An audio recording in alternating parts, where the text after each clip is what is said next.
ជួបជាមួយខ្ញុំ Mr. Ray ជាថ្មីម្ដងទៀតហើយពាក់ព័ន្ធជាមួយនឹងការបកប្រែអត្ថបទព័ត៌មានខ្លីៗដែលយើងដកស្រង់ចេញពីប្រភពសារព័ត៌មានល្បីៗនៅលើពិភពលោកនៅក្នុងវីដេអូនេះលោកអ្នកនឹងសិក្សាជាមួយខ្ញុំអំពីរបៀបនៃការបកប្រែដកស្រង់ចេញពីប្រភពសារព័ត៌មាន CNN ស្ដីអំពីគ្រោះថ្នាក់ធម្មជាតិគឺការបញ្ជួយព្រះធរណីឥឡូវយើងមើលទាំងអស់គ្នា A major earthquake has hit the east coast of Taiwan with a magnitude of 7.4, according to data from the U.S. Geological Survey. It is the strongest to hit the island in 25 years, according to a spokesperson from Taiwan's Central Weather Administration. People are reportedly trapped after the earthquake caused the collapse of at least 26 buildings, according to Taiwan's Central Emergency Command Center. At least 9 people were injured on a highway in central Taiwan in landslides and rockfalls. A major earthquake. An earthquake យើងប្រែថាការរំជួយផែនដីឬការរំជួយប្រធរណីហ្នឹង major ដ៏ធំសម្បើមណា A major earthquake ការរំជួយផែនដីដ៏ធំសម្បើមមួយ has hit បានវាយប្រហារណា has hit the east coast of Taiwan ដែលវាយប្រហារនៅឆ្នេរភាគខាងកើតនៃកោះតៃវ៉ាន់ with a magnitude of 7.4 ដែលមានកម្រិតការថា7.4 Richter ណា a magnitude of 7.4 according to a data នេះបើយោងទៅតាម according to data ទិន្នន័យfrom the U.S.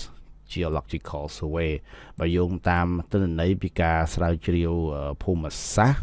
របស់សហរដ្ឋអាមេរិកនៅក្នុងអត្ថបទខាងលើនេះយកខាងលើនេះគេប្រើទម្រង់ជាមួយនឹង present perfect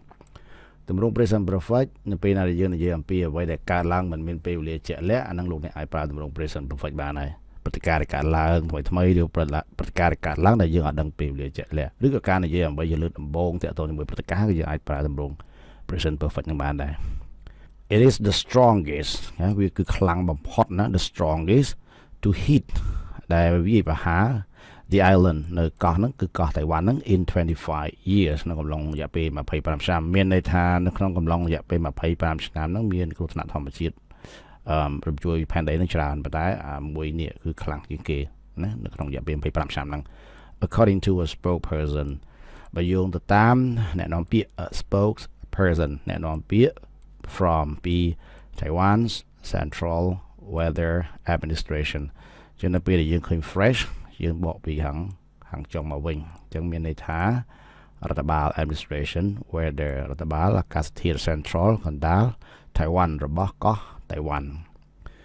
people are reportedly trapped អញ្ចឹងមនុស្សម្នាត្រូវបានគេរាយការណ៍ថាបានជាប់ណា trap វាជាកិរិយាសព្ទហើយគេប្រើជាទម្រង់ passive trap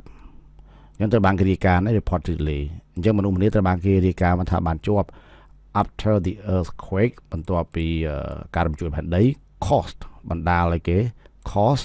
the collapse គឺការបាក់ណា collapse ការបាក់ធ្លាក់ of at least នៃយ៉ាងហោចណាស់26 buildings ការបាក់ធ្លាក់យ៉ាងហោចណាស់ក៏26អគារaccording to នេះបើយោងទៅតាម Taiwan's Central Emergency Command Center នេះបើយោងទៅតាមមជ្ឈមណ្ឌលបញ្ជាសង្គ្រោះបន្ទាន់កណ្ដាលរបស់កោះតៃវ៉ាន់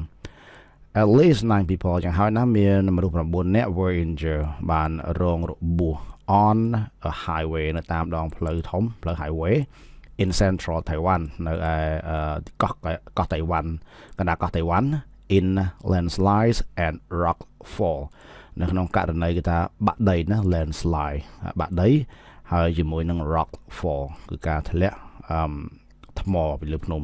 អញ្ចឹង landslide នេះមានន័យថាគេសំដៅទៅលើភ្នំដែលបាក់ដីធ្លាក់មកហ្នឹងណាហើយ rockfall ទៅពេលណាមានបាក់ភ្នំគឺមានថ្មធំធ្លាក់មកជាមួយដែរហ្នឹងគេហៅថា rockfall ខ្ញុំបកប្រែជូនលោកអ្នកម្ដងទៀតការរំជួយដីដ៏ធំមួយបានវាយប្រហារឆ្នេរសមុទ្រភាគខាងកើតនៃកោះតៃវ៉ាន់ដែលមានកម្រិត 7.4 Richter នេះបើយោងតាមទិន្នន័យពីការស្រាវជ្រាវភូមិសាស្ត្ររបស់សហរដ្ឋអាមេរិក